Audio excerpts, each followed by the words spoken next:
V naslednjih trenutkih še en nasvet, kaj prijetnega početi med bližajočimi se prazniki. Na več kot 400 kvadratnih metrih se bodo namreč v kleti samostana v Sveti Trojici razprostirale jaslice. Že drugo leto zapored namreč pripravljajo razstavo jaslic, ki je lani presegla vsa pričakovanja. Več o tem s koordinatorjem razstave Jožetom Želo in pa županom Svete Trojice Darkom Fransom. Dobro jutro obema. Kot rečeno, lani ste presegli vsa pričakovanja, tudi obiskovalci so presegli vsa pričakovanja. Zakaj je tako interesantno v teh dneh od danes zvečer dalje priti v Sveto Trojico, pod samo cerkev Svete Trojice praktično? Ja, torej, k Sveti Trojici je že tako lepo priti, sploh v teh pravličnih dneh, včasih, ko je zjutraj meglica in se oddaleč že vidijo naši čudoviti trije zvoniki, po čemer tudi slovi Sveta Trojica. Moram pa reči, da imamo pa v zadnjem času, oziroma v zadnjem letu smo pa stopili tudi k različnim projektom. Eden izmed teh je torej razstava jaslic, ki smo jo organizirali sicer lani prvič v tej naši čudoviti, spet moram reči, samostanski kleti oziroma razstavno-protokolarnem centru Svetega Martina, in res so te jaslice lani presegle vse plane, ki smo se jih zadali, in bomo še seveda o tem kaj več povedali, ampak ravno bistvo vseh te razstave jaslic je, da jih izdelujejo domačini, večinoma preprosti ljudje, naselja, umetniki, posamezniki, društva, in nekako živimo s temi jaslicami vsi v kraju. Gospod Fras, kot župan ste povabili kakšnega posebnega umetnika, da razstavi pri vas jaslice, ali so se kar sami javljali? Ja, seveda, pravzaprav se sami javljajo. Lansko leto je bila prvo leto ta razstava in že takrat smo imeli, nekako je bil splet okoliščin naključij, da smo prišli do kar nekaj umetnikov, ki so se nam pridružili, tako da seveda letos se to število teh umetnikov povečuje. Torej že drugo leto zapored sodelujemo z gospodom Marjanom Vodnikom, ki, bom rekel, je eden izmed prepoznavnejših na tem področju.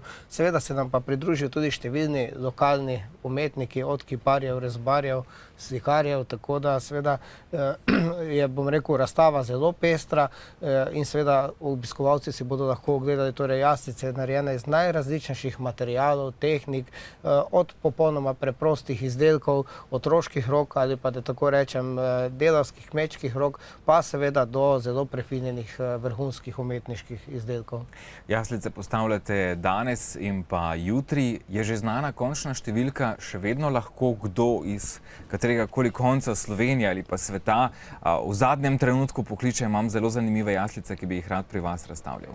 Seveda, torej možno je sodelovati, oziroma mi smo res odprti, ravno zato, ker želimo, da se čutijo različne energije z različnih koncev Slovenije, pa konec koncev, da tudi nekako prepoznajo to Sveto Trojico kot mogoče nekdaj izrazito romarsko središče in pridejo potem seveda tudi na ogled potem z različnih krajev.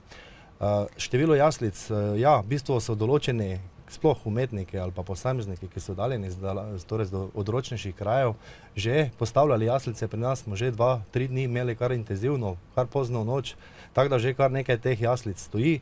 Nadejamo vsi pa, da bo nekje 50 jaslic tista številka, ki bomo jo letos lahko videli v kleti.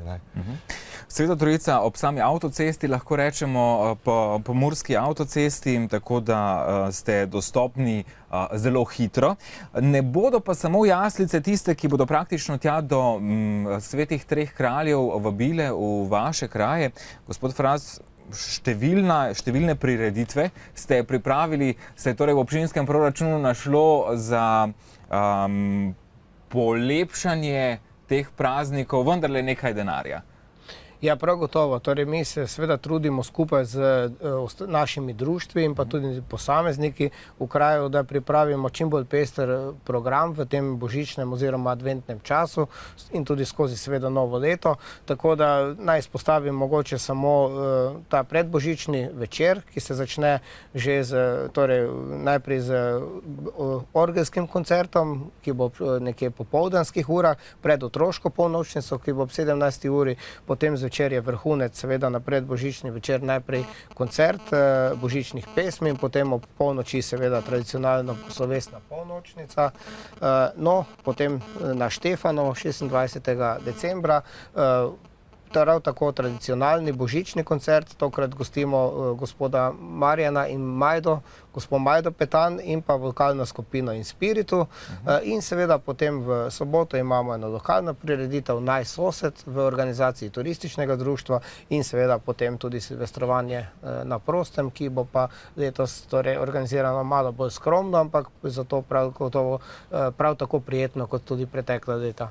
Kot rečeno, če se vrnemo nazaj k jaslicam v razstavno-protokolarnem centru Svetega Martina, dejansko ob vznožju znamenite cerkve Svete Trojice, kdaj bo odprta razstava? Določeni dnevi bodo sicer, boste sicer zaprli vrata same kleti, večino prazničnih in poprazničnih dneh pa boste na široko odprti. Tako je, torej razstavo slavnostno odpiramo v petek 21. ob 19. uri, torej ob 7. zvečer. Takrat tudi povabimo vse razstavljalce, nekako pripravimo tudi kulturni program, v katerem v glavnem sodelujejo tudi razstavljalci.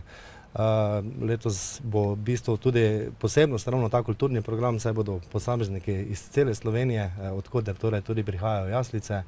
Seveda pa je potem že naslednji dan, 22.12.2012, torej tisti dan, ko bo tudi za ostale ljudi razstava na ogled. Od 10. do 20. ure bo razstava vsak dan odprta, pa tja do Treh kraljev, torej do 6. januarja bo razstava odprta, torej od 10. do 20. ure vsak dan. Tako z izjemo, torej Božiča, na Božič 25., 31. na Silvestrov in pa na novega leta dan 1. pa bo razstava odprta, ker nekako vseeno mislimo, da pa je prav, da se malo tudi oddahnemo, pa se mi zdi, da je tudi takrat malo manjši obisk. Mogoče še res to, v bistvu je ravno posebnost teh jaslic, seveda treba še enkrat povedati, da je potrebno dati vse zasluge tej razstavi ljudem, ki to ustvarjajo nesebično, požrtvovalno. Ravno posebnost teh jaslic pa je to, da je ravno odprtje organizirano na način, da je eno izmed teh naselij domačih, ki tudi pripravlja jaslice, dežura oziroma je gostitelj na tej razstavi. Vsak dan drugo naselje, pa tudi določena društva, ki so bolj aktivna, in ravno oni bodo najbolj znali povedati, kako so njihove jaslice nastavljale, kako so se dobili skupaj, kolikokrat, kdo je dal idejo, kdo je kaj prinesel. Predvsem pa tudi mi nismo ravno skromni oziroma gajci, kot rečemo po domače, tudi kako vino domače vam ponudimo ali pa kuhano vino, kruh, in to je nekako tista pika na i. Potem tudi kak je evro kot prostovoljni prispevek pade v košarico in s tistim si pa dostikrat vas naredi ali kak izlet ali pa kupi kakšen material, da bodo drugo leto še jaslice bolj bogatejše. Tako, hvala lepa za obisk, vabljeni torej v Sveto Trojico. Kot rečeno, blizu ste z avtoceste, vas je nemogoče zgrešiti že za voljo treh zvonikov, ki kukajo izza morda dreves, ki drugače skrivajo cerkev. Tako uspešno in prijetno tudi pri preskoku v leto 2013.